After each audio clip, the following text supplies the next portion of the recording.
da una deposizione di Calogero Ganci, si legge: c'erano persone che arrivavano ad ogni ora, li portavano e li strangolavano, e non sapevo neanche io chi erano. Ci sono stati altri omicidi che non ho visto fare, ma sono tutti morti il 30 novembre. Tutti, quel giorno.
Rosario Riccobono era nato a Palermo il 10 febbraio del 1929 ed era diventato ben presto il capo della cosca mafiosa di Partanna Mondello. Il tutto era avvenuto negli anni 60.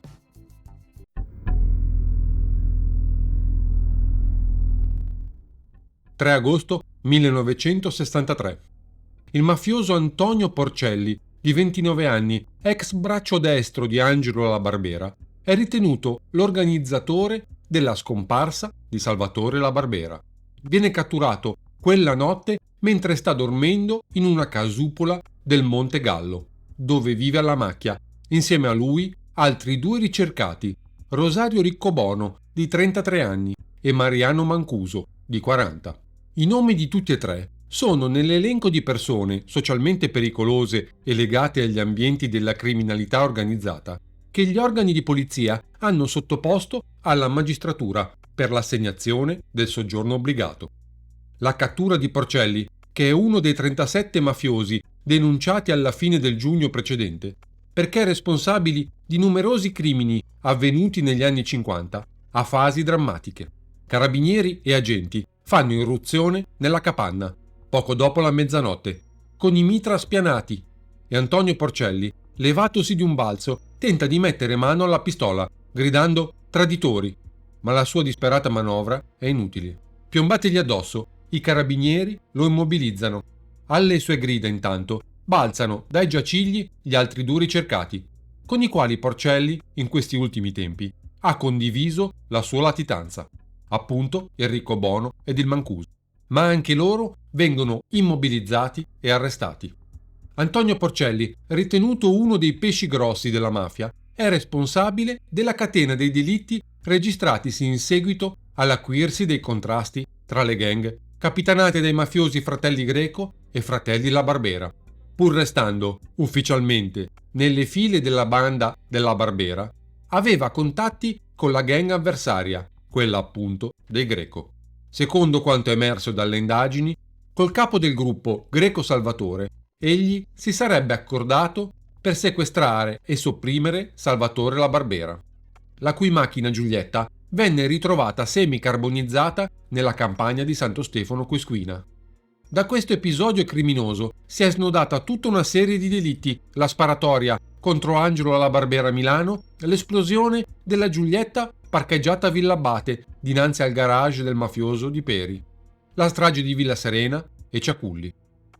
Sempre in quell'anno viene arrestato anche Vincenzo Nicoletti, che secondo il Buscetta è, in quel tempo, il boss della cosca di Partanna Mondello.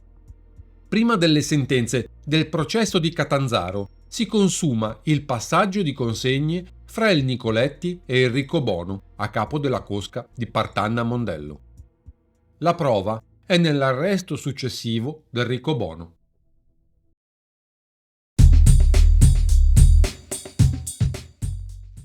«12 dicembre 1970.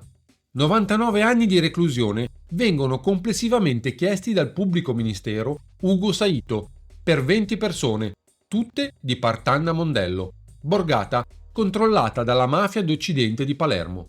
20 persone rinviate a giudizio per associazione per delinquere. I reati attribuiti agli imputati sono infatti di carattere mafioso: taglieggiamenti, controllo del mercato edilizio, mediazione sui trasporti, obbligo per i costruttori di assumere persone gradite alla malavita locale. La pena maggiore viene proposta per Rosario Riccobono, di 35 anni. Per lui vengono chiesti 27 anni e 8 mesi di reclusione, oltre a 2 milioni di multa. Riccobono in gioventù apparteneva alla cosca mafiosa di Tommaso Natale, protagonista di una delle faide più sanguinose del palermitano, in lotta con la famiglia Chifari, e i Riccobono persero tra gli altri anche Paolino, un ragazzo di 14 anni, ucciso a colpi di lupara.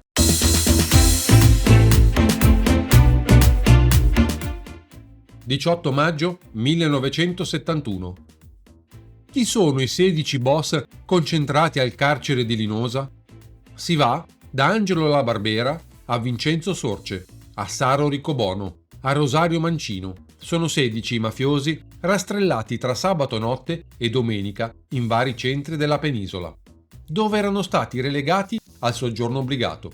Sono scesi dalla Vittoria Carpaccio a gruppetti di 4, insieme con gli altri passeggeri, con i carabinieri e gli agenti di pubblica sicurezza.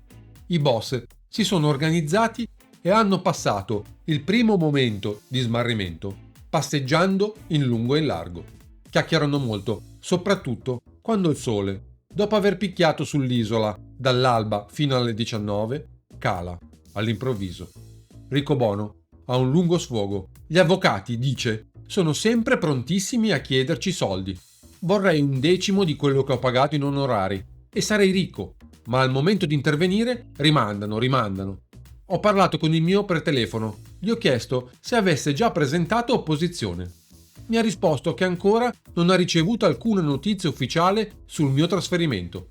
Lo sa tutta Italia e lui, che dovrebbe essere il primo, lo ignora ancora?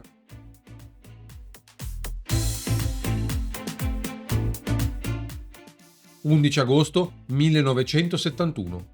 All'aeroporto di Punta Raisi partono, sotto buona scorta, diretti a Cagliari, 4 presunti mafiosi: Mariano Pizzo di Custonaci, Trapani, Diego Playa di Castellammare del Golfo, Salvatore Sanfilippo di Palma Montichiaro e Rosario Riccobono di Partanna Mondello, trasferiti dall'isola di Linosa, dove erano al soggiorno obbligato, in quella sarda dell'Asinara.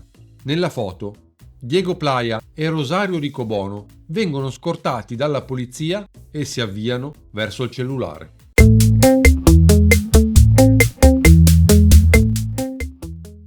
Settembre 1971. I presunti mafiosi, siciliani e calabresi, che si trovano in soggiorno obbligato nell'isola dell'Asinara, in Sardegna, manifestano per protestare contro il trattamento da essi ritenuto disumano che ricevono nell'isola. Avevano già attuato dal 17 agosto un'altra protesta per 3 giorni. Si erano rifiutati infatti di prendere il cibo. I presunti mafiosi, che ora sono 47, si sono recati in corteo davanti alla caserma dei carabinieri dell'Asinara. Rosario Riccobono, Emanuele Badalamenti e Bruno Giuliano sono stati ricevuti dal comandante, al quale hanno esposto i motivi della protesta. I dimostranti hanno sollecitato, come già avevano fatto nel mese precedente, provvedimenti.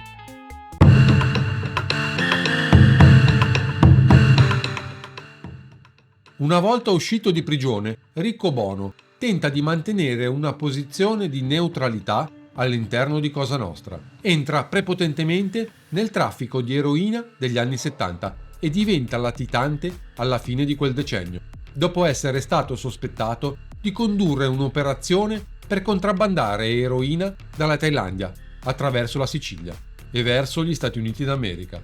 Il suo braccio destro, Gaspare Mutolo, organizza massicce spedizioni di stupefacenti e prima dell'inizio degli anni '80 Riccobono si ritrova a trattare partite da mezza tonnellata di eroina, importate dalla Thailandia in collaborazione con Nitto Santa Paola da Catania.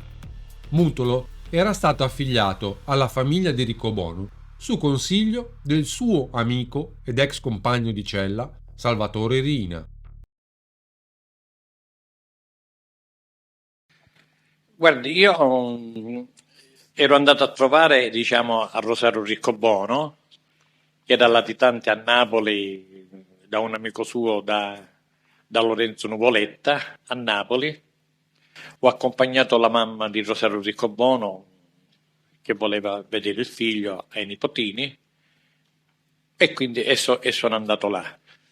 Là ho incontrato a Salvatore Rina, che era latitante di Palermo, però viveva, in quel caseggiato in cui di proprietà della famiglia Nuvoletta, che erano dei grossissimi commercianti, almeno io li ho conosciuti come dei grandi lavoratori a tutta, sia la mamma, insomma.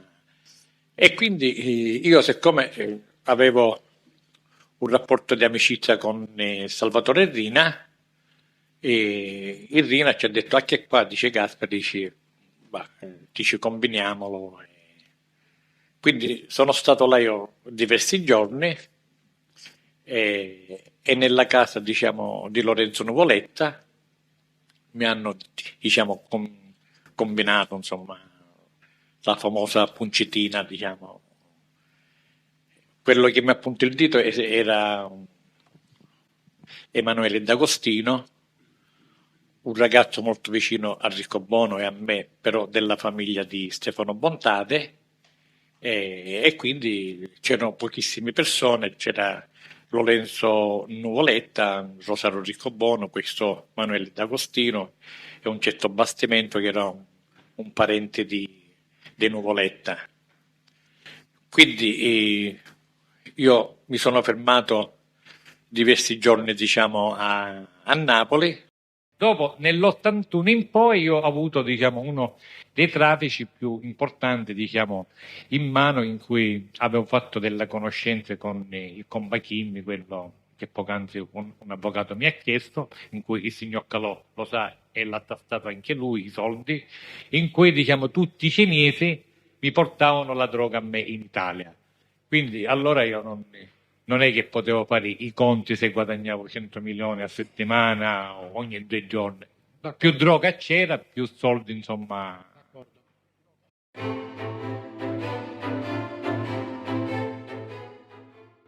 Mutolo ha rivelato, una volta divenuto collaboratore di giustizia, come intorno al 1975 Cosa Nostra temesse in modo particolare le denunce per associazione a delinquere.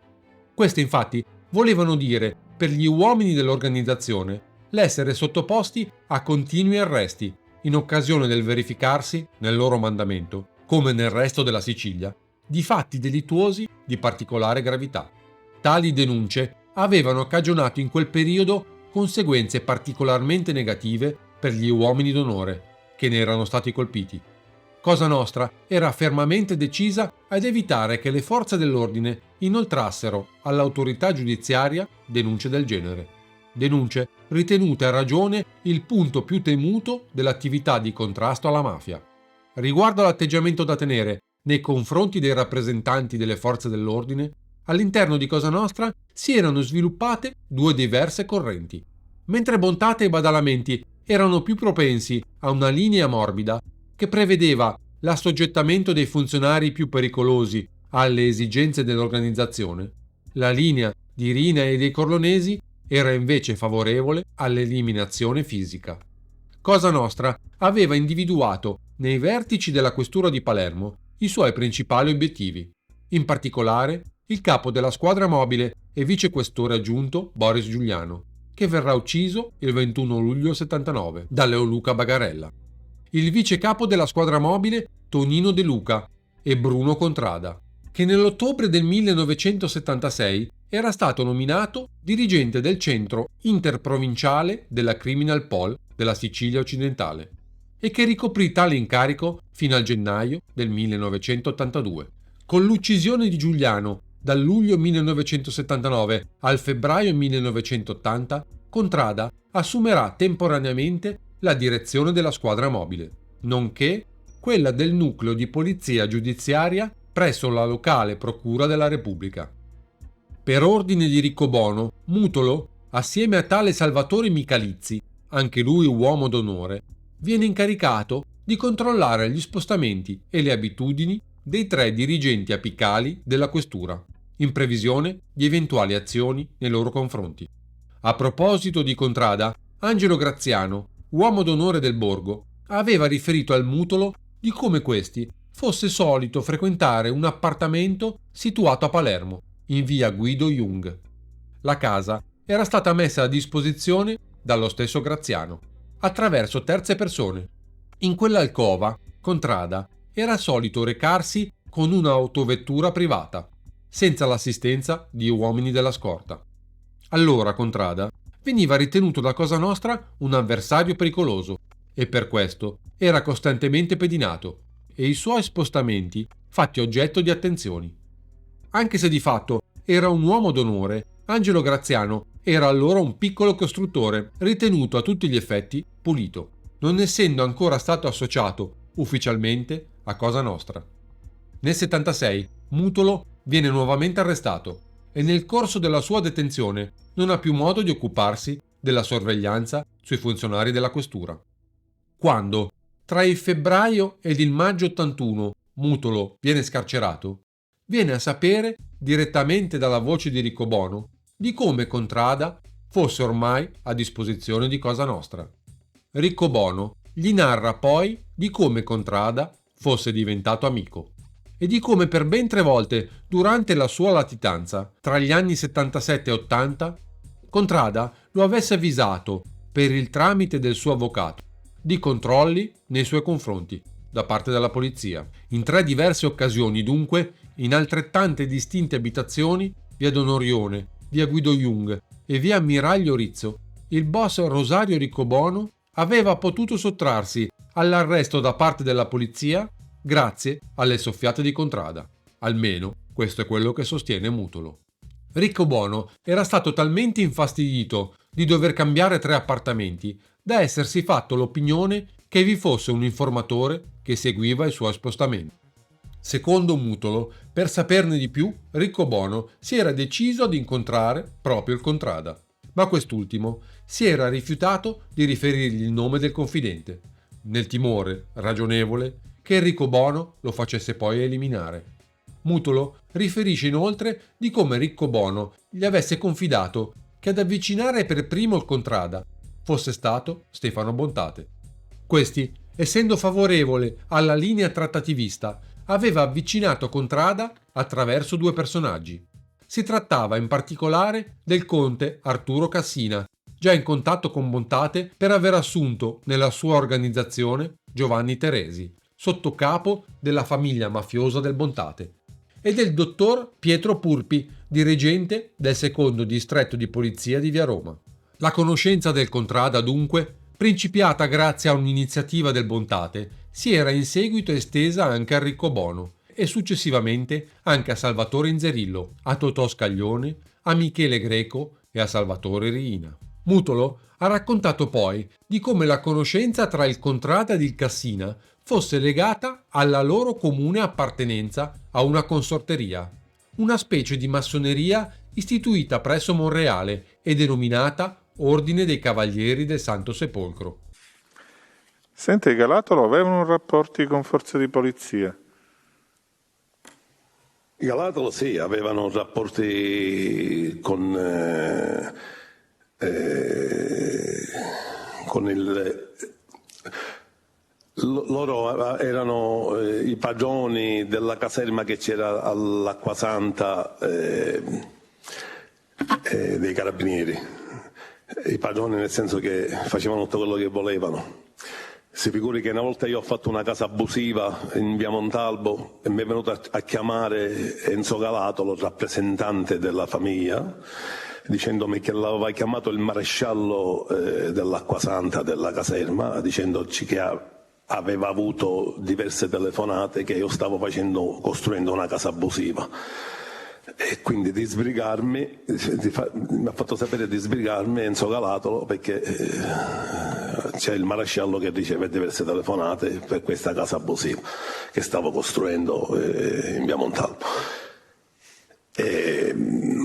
Poi in diverse occasioni siamo stati io presente a Barcarello, dove che il Congiata diverse volte si è incontrato con Saro Riccobono, dove presente c'era pure Enzo Galatolo, all'epoca c'era pure Nino Madonia, all'epoca c'era pure Salvatore Lopiccolo, Gaetano Carollo, Barcarello Sperracavallo. Sì. Che io ero il ragazzino che andava a prendere il caffè, parlo del 1980, ma già ero Cosa Nostra.